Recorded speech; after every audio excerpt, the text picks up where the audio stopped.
CXIII, TMG. What it is, man. Anyway, while we have time, so we have probably like 20 minutes. Yeah. Let's move on to football. And let's talk about the beloved Arsenal. I'm an Arsenal man. I think we're all Arsenal men. I thought I could see the top.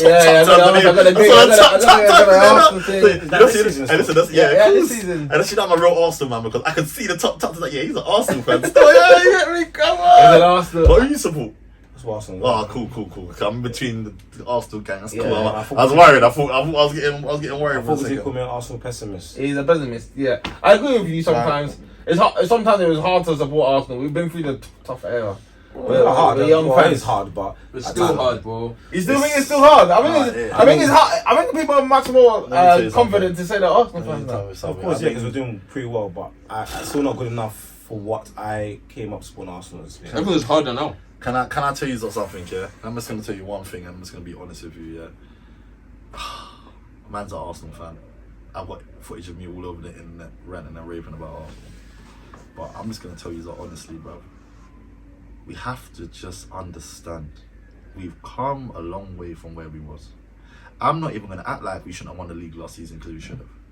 But one thing I'm gonna say is we shouldn't even have been in that argument of winning the league that season anyway, and we overachieved. We need to stop thinking we are better than we are. We are building. I don't rate man's manager. That's where forget everything else. That's where the problem starts for me. I love my club. He's got us where we need to be, but he's not good enough to win Premier Leagues and Champions Leagues. You don't believe in Arteta? No, he's still learning. Like, you know what I'm sick of? Name me one young guy that's just come out of nowhere and won all these things. But then you have to start from somewhere. You have to start with somewhere. This is what I wasn't a big Arteta fan at the beginning. Name me one guy that started from somewhere at a big club and is still at a big club. It's harder to come. Name me someone who started at this low and is still at a big club. But was Arsenal a big club when he came? Because Arsenal were 8th. We're struggling. Arsenal's always a big club because they're Arsenal. We've got history. I'm telling you, the problem is for me, and like I keep trying to say to people, manage expectations. Yeah. We are over-expectating from a guy who's still... You know, it's like me saying to you, let me just put it in small terms to you, yeah? Forget football for a second. Me and you's on the road right now, yeah? We're chilling. One guy over there we meet, yeah? He's been on the block for years. He knows every route and anywhere you want to go, he can take you there, yeah? But then me, I've just moved to the area. Are you going to follow me or follow him? You're going to follow that guy that knows what. He does. Arteta doesn't know what it's like. No, but he doesn't know what it's like to be 8 points clear in the Premier League and having the champions on your neck. He's never been there before. But the players don't know it as well. That's of course, but he's bought players. But you can't blame players. Players they're young. We know we've got the youngest team. But then he does. You know what Arteta's done because he hasn't been there before. He doesn't have the experience. He's now got. He chose players around him that also haven't done it. They can't question him. They can't say, "Oh, you're doing the." But that's because, and that's why I'm saying naivety for me personally. For example, Aubameyang, all the people he can't manage. Yeah, he got rid of them. He got rid of them because he can't manage big players. I'm not having it. He can't manage big players. You think Saka and Odegaard, they're gonna be big players? They are gonna be big players, but they're young. They're still learning. They fit the perfect profile for him because they're becoming great as he becomes great. But the problem is, and I said this to my mate the other day in our Arsenal group chat, the players are leaving him behind. They're still excelling, and he hasn't excelled. You don't think he's tactically excelled? No, he's tactically nullified us this season. But then I feel like he's trying to. Okay, so I'll give you an example. Saka is his ceiling is gone beyond the managers. He's now ready for a world-class manager. He's proved himself. Saliba, ready for a world-class manager. Martinelli, ready for a world-class manager. What changes? Odegaard, ready for a world-class. Like, the scary thing is, they are now at a level where they can kick on. He's not kicked on yet. Who's the world-class manager? There's a few. Like, I'll give you an example. As much as people don't like this fact, yeah, if you gave Jose Mourinho, Arsenal, 8 points clear in the Premier League, he's not losing that league. But he has experience. He has experience of doing that. And this is what I go back to. He has no experience. Arteta is never going to get us across the line. The problem now is the fact that in 4 years, time from now, Arteta will be the finished, ready man. But he's 4 years too early. But then you buy into the project because everyone tells you it's a project. It's a project. And I just explained to you what I like about the project. He's got Arsenal back to where, because he's an Arsenal man, and he comes up under Wenger. He's got Arsenal back how Arsenal needs to be, as in the strength, the players, the the camaraderie, the fans. I've given me 100% respect for that. But I share a season ticket with my friend that I go to games. Yeah, I've seen how much we've changed. Like we go 1-0 down, no one starts getting quiet, and we cheer on, and then we score a minute later. Like the building is changed. I'm giving him that. But it's like it's like I'm gonna build this car. Yeah, it's the fastest car in the world, but you're not Lewis Hamilton. I need Lewis Hamilton now. That's what he's done. He's built the design, the vehicle, but he can't drive it. Do you feel okay? So we're gonna give him this season to hang himself. Do you think Arteta is a victim of? Do you know we were talking about the second best? Yeah, being the second. He's a victim of being the second best because he's around Pep. Like no, City but he's not a victim of being. City are formidable. You know what he's a victim of? What? He's a victim of trying to be Pep. That's what he's a victim of. And you know what he's another victim of? Being very, very stubborn. Last season, you would have won the league if he decided to go 5 at the back. You've got Rob Holding. Saliba is injured. Rob Holding's clearly not able to do a Saliba job. You need to change the situation. Go 5 at the back. The season before that, when we beat Chelsea, we made Saka go wing back in that Chelsea game for a little while until we got control of the game. Do you think he didn't trust Q or Kowal? Then why buy him? Yeah, that's the thing. Then why buy him? Okay. And this is my whole thing with Arteta. You're scaring me again now because you've bought Declan Rice, which I respect, good signing, but you bought Kai Havertz, and now you're trying to tell me that Smith Rowe can't get minutes. Smith Rowe, I'm gonna say it how it is. I don't rate Arteta because what you done to Pepe for one. Pepe's not a rubbish player.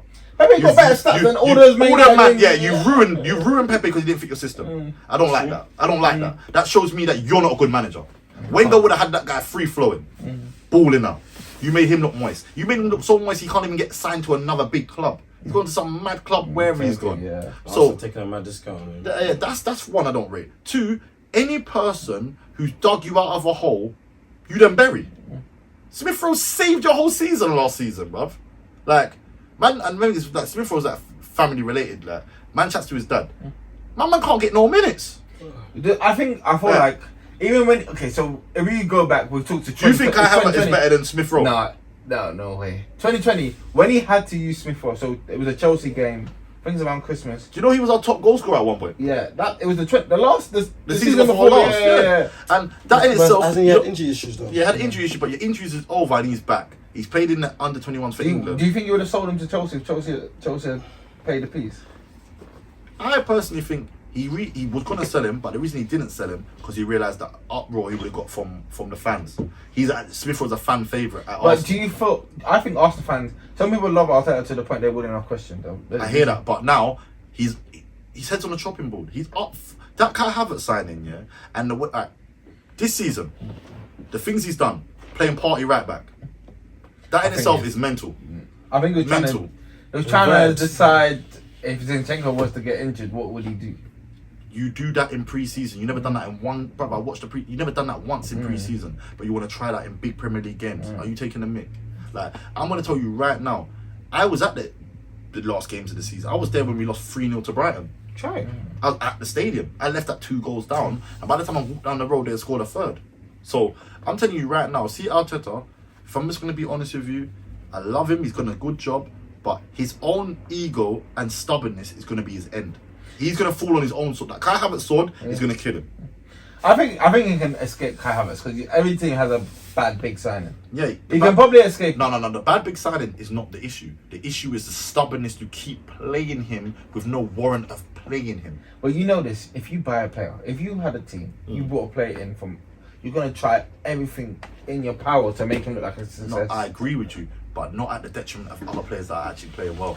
This is the problem you've got. People, you've left yourself opening for questions, even down to this whole Raya and Ramsdale thing. Yeah, I don't respect that. You've just caused. You're putting us in the media. He wanted to get Raya in because he prefers Raya. Then be honest with yourself. But he wanted Raya from I know, but this is what I'm saying to you is why I don't like what he's doing, because you're not being honest in the media. Just say I wanted Raya. Ramsdale is not my first choice, and I want Raya. You are telling everybody you can't do that. Though. No, you have to do that. You know you have to, because you're literally doing. What are you doing? Because it impacts Ramsdale though.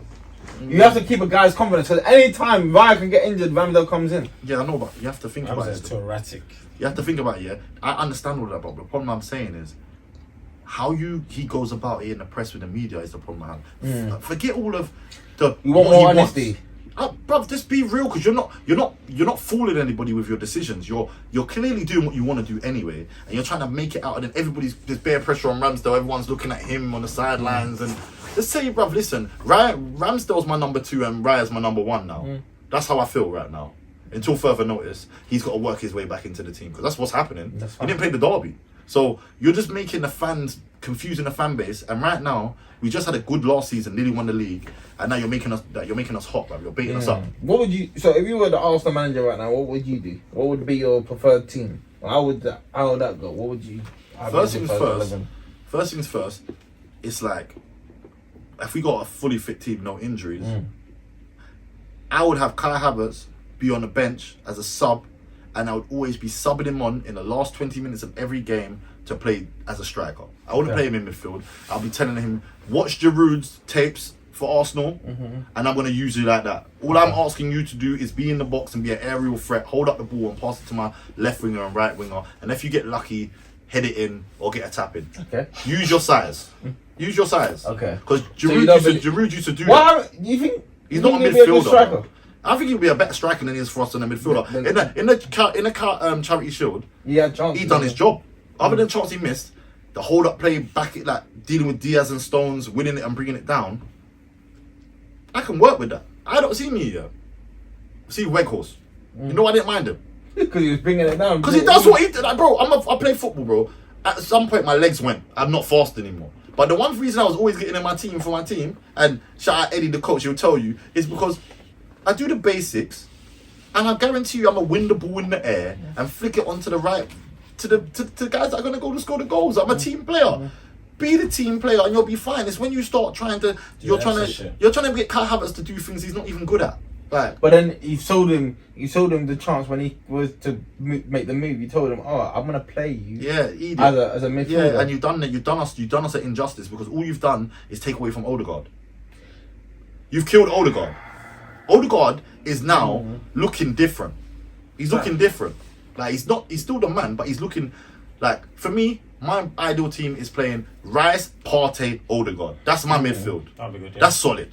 That has a very solid midfield. no problems. That has no problems. If Zinchenko wants to invert, one just pushes to the left and covers his space, like, it covers all bases, and Odegaard can just free flow. You go forward, Rice and Partey got everything behind. Vice is by himself. Machine. He's It's a machine. Defensively. But our issues is Eddie, and I love the guys from Deptford, but I've been rooting. I'm not gonna lie. Do you know how bad it seems? Because I've been rooting for Eddie. I've been trying. I've been trying to ride up for Eddie for so long. Eddie's not it.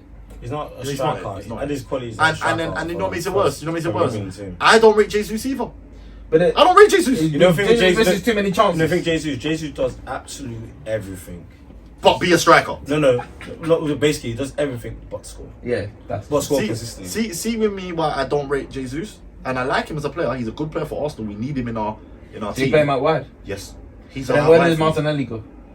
Swap interchange. Sometimes you don't play, sometimes he plays. I think Martinelli has more chance of being a better striker. Martinelli's a killer. I feel like Martinelli could be a better striker than Jesus. Yeah, maybe. Like, actually, like, when I see him open up his body and finesse it, I believe that, right, you have potential. You know, like when Wenger told Henry, go down the middle. I feel like if someone said to him, go down the middle, he'd do better. He was doing that on the Emery at the Because he beginning. finishes.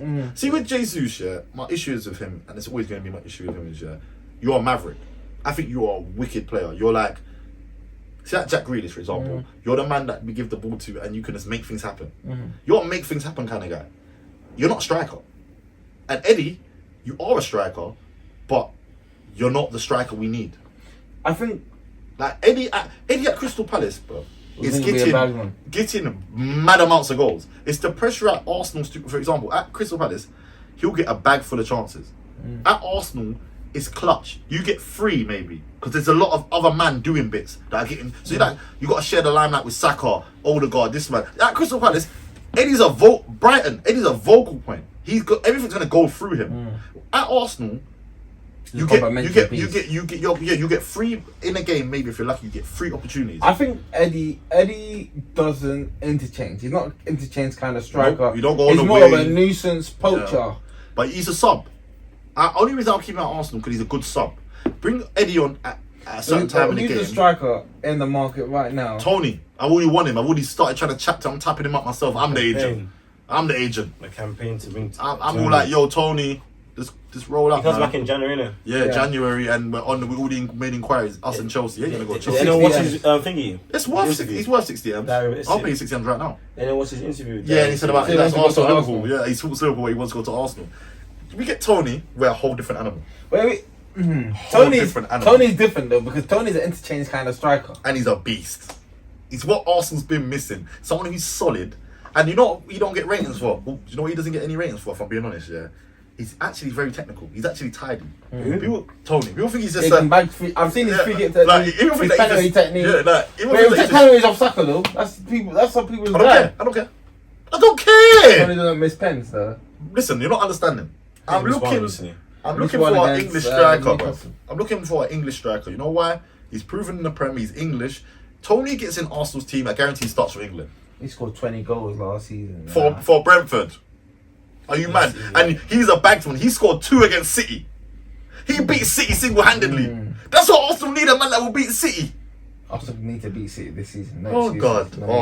Listen, I'm telling you right now. Is it next weekend? Yeah. Next week, Is it next week or the week after? It's next weekend, Sunday, man. No Arsenal big games coming thick and fast. No, I've got injuries now. No Trossard, no Martinelli, no Rice. They said Rice might be back, bro. Oh God, hopefully. You say Martinelli as well? Martinelli's on the men. Partey, they said they're progressing well. All See, of these but guys, it's another thing. See, Partey, yeah. That injury thing is a problem, you know. his body's gone down. It's broken down. He had no injuries. Now he came to Arsenal. Declan Rice at West Ham, no injuries. Comes up. It's Arsenal, man. What are you feeding these man, man? I'm not lying, man. These man just like, and you know another thing about it is, yeah. Why did he bring on Jorginho when El Neni was on the bench? No, be serious. Are you gonna really play on Nani? I like El Neni, you know. And then he works hard. He's in the quality of Arsenal. Like, It's Jorginho. Oh, no, but I would none of them should be. But if El Neni really should be, he's still on the Arsenal book. See El Neni, yeah. I would on El Neni to go, yeah. But see El Neni, he's the most reliable man in a crisis. He's always fit. He's a reliable man in a crisis. He's been there, thick and thin. See, when I see El Neni coming on, one time he played at Weldy against Man United. Partey got injured, and we beat them 1-0 away. I think he played. He had to play. He had a Weldy. I was like, listen, see you. I respect you because you know like that meme with Michael Jordan. I respect your game. I respect his game because he's just a man. He's a humble man. He knows he's not the greatest, but then he knows he's a squad player. So if he plays one game, it's good. But if he plays more, 5 no. 5 games, it's a problem. But then I think down to Arteta trusts someone like Jorginho because Jorginho's a tempo setter. Like he plays the way he sees the game. It's too much for him. See what I see Jorginho do yesterday or the other day. It made me realise that you're very negative. Forget what the mistake. He was putting us in problems that whole game with his passing. He was playing negative. He wasn't going forward. He was going backwards, yeah, and he was allowing them to build pressure on us. I would have rather him just kick it down the road. Like, he tried to drag it back off Madison. I don't know that why was he crazy. did it. That was I don't know why he tried to do He that. fouled him. He should have fouled him quickly. Like Man City did the foul thing. He would have got a red for that. He would have got a red for that. No, I think was he the last man? Yeah, he would have been because of the way the trajectory he was running at. Even though Magalhaes was closer, but remember this, Magalhaes has gone and tried to chase Song. He tried to come across it. Normally what you do, you make the mistake, you foul him immediately. Immediately, yeah. You had to put him immediately. Yeah, because if he did, as soon as you let a man run, and you know what is? Have you watched the highlights? Yeah, he had a Homer Simpson moment where he done the mistake, paused, then went don't, and then started running. He didn't run straight away. He had that. You see his reaction. But how do you think about how Gabriel defended the 2-on-1? Because he went with Son and left Madison to run through. He had no choice because see, if I'm being honest with you, Saliba wasn't close enough, or Ben White wasn't close enough. But I would have respected Gabriel to go to the ball. Got the legs. Wouldn't you want Gabriel to go to the ball so he has to play the pass? Then Raya can come out. Yeah. True. But you know one thing I'm going to say is, if we're being honest, yeah, that's split moment decisions. He's not expecting his most experienced man on that pitch to do that. So he's not even ready for that. No one's set up for that scenario. When you know what Gabriel tries to do? He tries to shout at Song to try. Have you seen? He tries to shout at Song to put him off the shot. But Son is a killer.